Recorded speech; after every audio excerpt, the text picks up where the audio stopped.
and welcome to another Day with a Drummer. Today we have two drummers with us. Joe Cox here, my pal from across the pond, and Bob Hall. Hello. Bob Hall plays in a band called Hootie and the Blowfish. They're playing in Chicago tomorrow night. They've renamed the band recently to Catfish and the Bottlemen. I don't know how I feel about the name change, but just to confuse everyone. Even more. Yeah.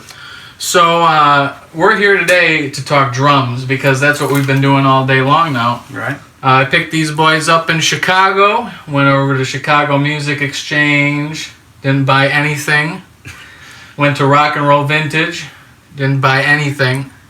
Came back to Kenosha. Finally went to a music go around and we found a Supraphonic here that I thought Bob was going to buy, but then sure enough, turned me off. it had a stink of cat urine. So he let that piece of trash go right to Joe. So now Joke's on me. Joke's on you, baby. So let's talk drums. What has been the coolest drum that you bought in the last year, Joe?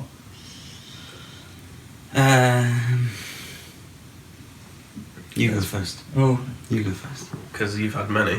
You can't decide. Maybe. Interesting. I guess I've only just started buying vintage drums because of Joe. Because of Joe. He's got me in that big black hole.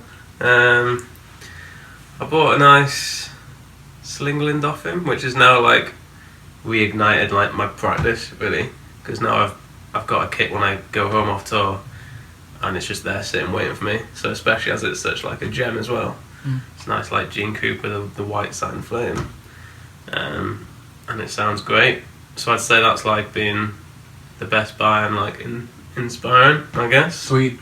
So yeah, thanks to him, and I got a pretty sweet deal, which he's quite annoyed about. Well, we go to bit his tongue on that one. We go to the music exchange and it's about double the price that you paid for it. So I'd say it literally was there, and it was double the price. So. Joke's on me. Again, it's a double down there, right there, baby. Yeah. So that was the best sell for you, right? Yeah. What about you? You've had some solid shells you've been getting into now, and yeah. I think that black 30s Ludwig and Ludwig 5-inch solid is definitely up there. Which one? Have I seen this? It's black. It's painted black, but it's all flaky. 5-inch black imperial lugs. Yeah. Did you ever Nickel find a hardware. lug for that, or are you just using like a super lug or something? I'm not using all 8 tension rods on the bottom. Which? I went there. Sounds good. Hey, whatever works. Yeah. And another reason I didn't get that Cat Urine Supraphonic was because, just in case, so you say you know Freddie Sheed? I know that guy. So, might as well tell this story. Basically, he had the chrome over brass version of the 400, and he, we met up for Sunday lunch, and then he ends up giving us all alcohol. And then goes, I've got this snare drum, because I've always wanted to get Supraphonic just because, everyone says it's the most snare drum, the most recorded snare and all that, so I've got to add it to the collection. And he goes, this is like the best snare, the only one you'll ever need. So yeah, by like 5 p.m, he's got his all merry, he says, $600. Well, pounds sterling. I was like, yeah, great deal, great. Like it is, it's amazing. That's a real good deal. It's a solid deal, yeah. So now because I always wanted to get a Supraphonic, which is why I almost bought it just then. But I can't. You got an Acrolite. Got an Acrolite, Black Beauty, Copperphonic. Yeah, let's stop there, I think. Yeah. Now I'll just get things for looks. So. You got to get a marching bass drum now. Wow. You own it. Yeah, with me owning it. Yeah, you need to somehow get that picture. We'll get the picture. Put the picture at the end of this. Yeah, there you go. He's a happy man. I'm a happy man with a marching bass drum in my hands, I'll tell you that right now, baby. What? You got a great spot. Terrible. So yeah, money was spent anyway. Money was spent. Yeah. No regrets. No, I use it all the time. So yeah. How about, all right, gig flubs, and I think this will be interesting both from coming from a drummer and from a drum tech. What is the worst thing that has happened at a gig? Apart from last night. Drum related. Yeah. We're pretty solid as little drum. Yeah, band. Really? nothing goes wrong. Well, see, yeah, since you're the drum tech, there's never a problem. Nothing ever. Right? Right? Yeah, that's right. We're trying to keep your Yeah, your keep it resume real slick right I've now. got like phobias of like, say if the riser cut in half, you know what I mean? Like if you didn't bolt the riser where it splits. What, in you two. meant to? Yeah, falling right through or Yeah, you something. meant You to. meant to bolt? You know, you just step on the riser and it splits in half. Like awesome. You just keep it on wheels, right? And it just falls. That's a phobia. Or falling off my stool. That's a phobia. You ever fall backwards or anything like that? No, but on the last hit of every show, the stool just flies off the back of the... Not the back of the riser, but just flies off. So it's a good job it's the last hit, otherwise I'd be... Go down to sit down and just... Then nothing would be there. And it's a heavy stool, one of them, the Portland Davies, like... Oh, yeah, those are nice. It's not like Yeah. I'm just... It's this lightweight thing flying, it's... Yeah. It's a big- thud. It's a thud. It's a thud, yeah. Yeah, I guess... We must have had some blunders, right? I mean, nothing even back in the day. I mean, like, I'm thinking, I'm little old, dinky old me. Yeah, over give me here. yours, give me All right. yours. We played this big bike rally. Bicycle, not biker, but, bicycle rally. It was like bar hopping. So we're at the last stop, and everybody's there, drunk, having a good time, and we're playing under this Paganda thing on a concrete slab. And there's this impending storm coming towards us, and we're playing, and we're like, we're just going to play through the storm. Who cares, right?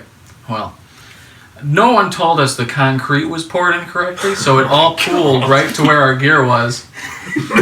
And then the storm comes in, and there's like 40, 50 mile an hour winds. So then there's people standing behind my orange amp that the guitar player was using, so then it wouldn't go into the electronics, all the water. And then by the end of the set, I'm putting my bass drum away, and there's literally water I had to pour out of my bass drum. That's how bad it was. I mean... And my glasses broke. But you know what? Had a hell of a time. See, that's an impressive story. I think you've lived life. I mean, you brought your glasses on tour, which was funny. Yeah, that was fun. Oh man, nothing... Why don't we have anything? We need to try harder. Yeah, you gotta We try need to harder. try You're not harder. trying hard enough. Yeah. Next gig, let's go mad. See what happens. I mean, I've forgotten floor tone legs on a gig. How did I'd have you to remedy use that? Sticks. Like sticks. Sticks as legs. Oh my god. That's fun. That's a good idea. Hey, we should do it all the time. I've just thought of one, but I'm not telling you. And I know you've been thinking of it all along. I haven't. I know exactly what it is now. Well, I'll have to Because hear it on it's just the... about to... I just did an interview. Do you know Drummer's Journal? It's not out yet. Oh, but no, not okay. let's direct everyone to that instead of... Well, all right, to go to Drummer's Journal. You're going to hear the story there. I'm going to hear it in the car ride back to Chicago. That's what's going to happen there. Yeah, let's not go there. It's not even that bad, but it's so Oh, you're embarrassing. going to be known for. Yeah, it's like, oh, Bob, that guy. Yeah, Good. good times. So, how long... You're a Gretsch artist? Yeah. You're a Zildjian artist? Yeah. Big Firth? Where is your Nothing, stick? Nothing yet. Right now, I'm with Sticks and Skins. I'm in the middle of everything because, say, 6 months ago, I was all like using Evan's skins, and then I just got a new Gretsch kit, and we were trying out different skins for it. And we tried the Remo CS dots, and like, as soon as I hit them, I'm like, I'm not ever moving from these. They Really? They suit, whether it's the kit or whatever, but and the big sizes, but they nail it. So I got them, and then I've got Kick and Snare Evans, an EMAD 2 and a HD Dry. And we tried switching out the kick skin, because I was like, oh, well, maybe now I should do all Remo, because I grew up playing Remo in Vic Firth. But it just wasn't as good as the EMAD, so I'm kind of swaying on that. And then Sticks, I've been using ProMark, or Vic Firth growing up, ProMark for like touring. And then I tried some Vic First the other day, because I used 5Bs and the Vics were lighter than the ProMarks. So I was like, oh, if I could try and find a Vic Firth stick that kind of had the same weight as a Pro Mount 5-bit, whatever. I'm just trying to find the right Vic Firth as the equivalent. So I've been trying to find some HD9s today, but nowhere seems to have them. What is the HD9? I think that. So you got the.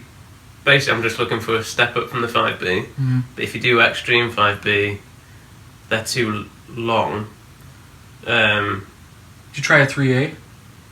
Not tried a 3A. I got some in the basement. We'll grab it. We'll go to the basement. We're going to go to the basement in a little bit here. So yeah, I think the HD9s are just not as a big extension as the Extremes, and they're just slightly maybe thicker or heavier. They're just a bit more, I don't know, weighty. So that could be my thing. So yeah, I'm experimenting with them. That's basically. Fun. Yeah. But I think it's kind of cool. Like, I think there's this preconception that you have to use all Remo or all of that. So I'm kind of like, oh, I'm mixing and matching. Being rebellious. Yeah. If one of you comes along and offers me, hell yeah, let's do it. I really liked. I've been a big advocate for the Remo suede Emperors, not the black suede, but the white suede. I don't know if you ever tried those, but man, because that reminds me of a CS dot head where there's a lot of attack, but also it just kills just a smidgen of the overtones, so you get a little bit more body to it too. That's a cool head. I mean, you always ship the vintage stuff with the vintage Emperors, is it? Vintage, the polyester ones, yeah. Or vintage, Vintage it is, yeah. I have put the white suedes on like Beverly kits before. They sound great. Yeah, they're nice on toms. Yeah. Yeah. But durable.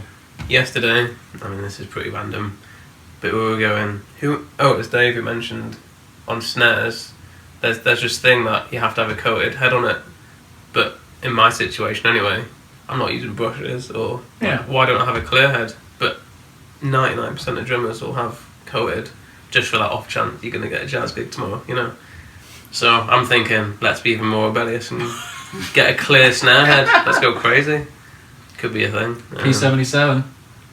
They could be, people are loving that on really? snare. Yeah, I have a coated one, but I've seen particularly guys who tune it very high. They use that on the clear one on a snare drum. Right. Yeah. I reckon we should go crazy Let's and try that out. Go mad. More work for you. Right. All right, let's leave it off on one last question. What are your biggest hobbies outside of drumming? What inspires you beyond this world? Interesting. Well, like basically, I guess like my loves are traveling, music, drums, and I don't know. I like to take a picture, but I wouldn't say.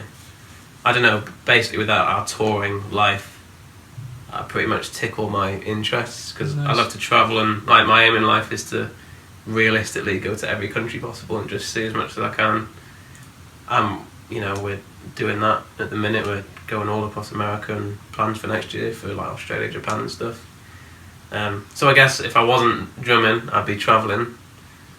But just the fact we're doing that at the same time, I'm pretty content. Really. Yeah, that's nice. And when I go home, I just try and be good at chilling, but my mind doesn't really work like that. If I'm not doing stuff, I freak out. Yeah. I'm like, how am I being productive?